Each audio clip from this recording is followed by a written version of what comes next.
Now, of course, Congress slapped that embargo on Cuba, and only Congress can lift it. Today, some members said they're going to try to keep that from happening. Here's Nancy Cordes. This is the kind of deal you get when you send your speechwriter to negotiate with a tyrant. Republican Senator Marco Rubio took his opposition to Miami today, where he was joined by a group of Cuban Americans, including Congresswoman Ileana Ros-Lehtinen. The Cuban people are no more free today than they were before Obama's terrible deal. Arizona Republican John McCain panned the deal, too.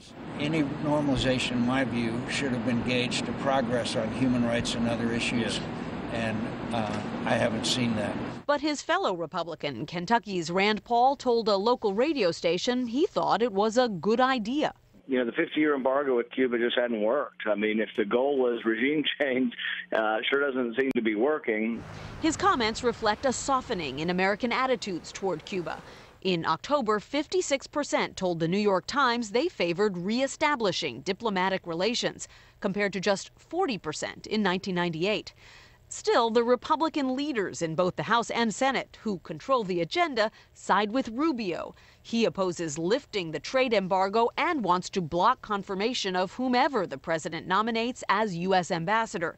White House Press Secretary Josh Earnest called that hypocritical. It seems odd that Senator Rubio would be reluctant and, in fact, actively seeking to block the appointment of an ambassador to Cuba, when earlier this year he voted to confirm the ambassador to China that the president nominated.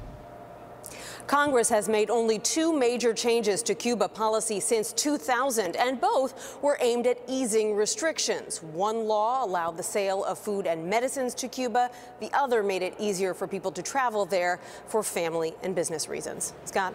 Nancy Cordes on Capitol Hill for us tonight. Nancy, thanks very much.